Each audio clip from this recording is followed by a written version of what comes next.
অতীতকে ছোট করে দেখা কখনোই উচিত নয়, আবার অতীতকে অতিরিক্ত মূল্য দেওয়াটাও ঠিক নয়। তাই তো জ্ঞানী ব্যক্তিরা বলেন, অতীত থেকে সিদ্ধান্ত নয়, বরং শিক্ষা নেওয়া উচিত। জীবনের প্রতিটা ধাপে দেখতে দেখতে সবাই তোমাকে ছেড়ে চলে যাবে, কিন্তু দুঃখ তোমাকে কখনোই ছাড়বে না। সুখের পর দুঃখ আসে, দুঃখের পরে সুখ, এটাই জীবনের বাস্তবতা।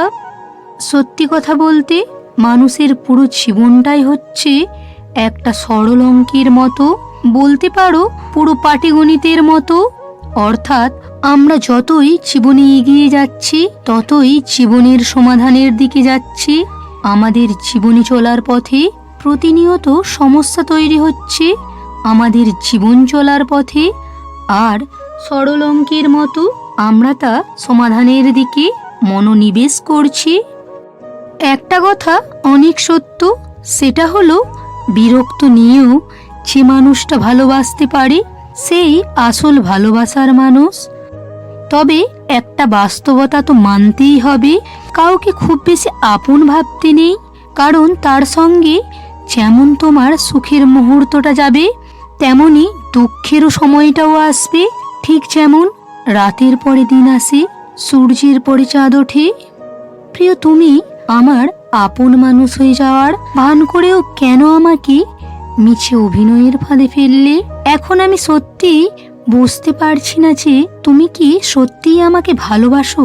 তাই দিন শেষে একটা কথাই শুধু বলবো তোমাকে, আমাদের ভালোবাসার মাঝে আরও একটু গুরুত্ব দাও, নয়তোবা একা থাকতে দাও। তবুও আমার জীবনটাকে অন্যহারা করে দিও না। আমি তো বুঝি তোমাকে পাওয়া অসম্ভব আমার পক্ষে, কারণ আমি তোমাকে যতটা ভালোবাসি, তুমি আমাকে ঠিক ততটাই অবহেলা করেছো। হয়তোবা আমাদের আর কোনোদিনও কথা হবে না, তুমি আমার আপন হয়েও কল্পনা হয়ে গেলে। তুমি আমাকে সেদিন জিজ্ঞেস করেছিলে আমি কেন তোমাকে ভালোবাসি। আমি বলেছিলাম তোমাকে আমার ভালো লাগে, তাই ভালোবাসি। কিন্তু তুমি অট্ট হাসিতে হেসে আমাকে অবহেলার সুরে বলেছ, এমনি কখনো কাউকে ভালো লাগে না। আমি বলবো, হ্যাঁ, তোমাকে আমি কারণ ছাড়াই ভালোবেসেছি। তোমাকে আমার হৃদয়ের স্পন্দনে রাখতে চাই। কেন জানো? তোমার কথা মনে পড়লে আমার আত্মার ভেতর কেঁপে ওঠে। একবার চিন্তা করে দেখো তো, তোমার আপন কে? কে তোমার সুখে দুঃখে উভয়েই পাশে এসে দাঁড়ায়? সত্যি কথা বলতে, এরকম মানুষ যদি তোমার জীবনে পেয়ে থাকো, তাহলে কখনোই তাকে হারিয়ে দিও না, সর্বদা তাকে আগলে রেখো বুকের মাঝে, ভালোবেসে যত্ন নিও।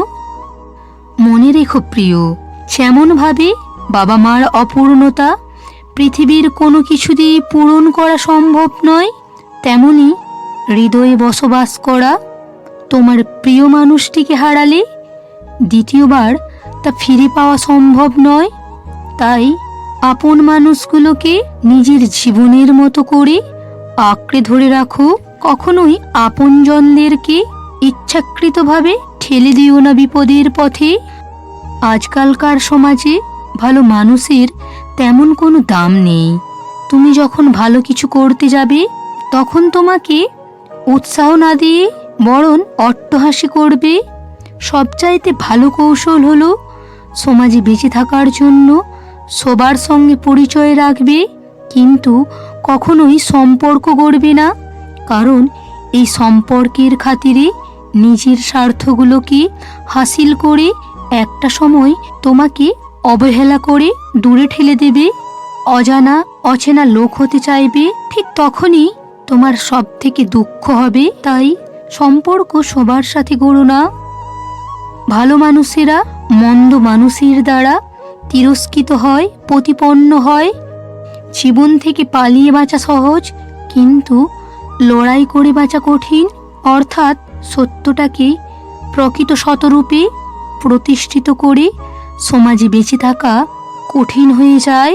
তখন তোমার চলাফেরা করা জীবনযাপনের জায়গাগুলো সংকীর্ণতায় পূর্ণ হবে, আর মন্দ লোকেরা নিজের স্বাধীনতা অনুযায়ী স্বেচ্ছায় উপভোগ করবে। ভালো মানুষের কথাগুলো হয়তো খুবই সংক্ষিপ্ত ও সহজ হতে পারে, ভালোবাসাকে মূল্যবান করা ততটাই প্রয়োজন হতে পারে, কিন্তু বিশ্বাস করো, ভালো মানুষের প্রতিধ্বনি কখনোই শেষ হয় না। বন্ধুরা, ভিডিওটা কেমন হয়েছে অবশ্যই কমেন্ট করে জানিও।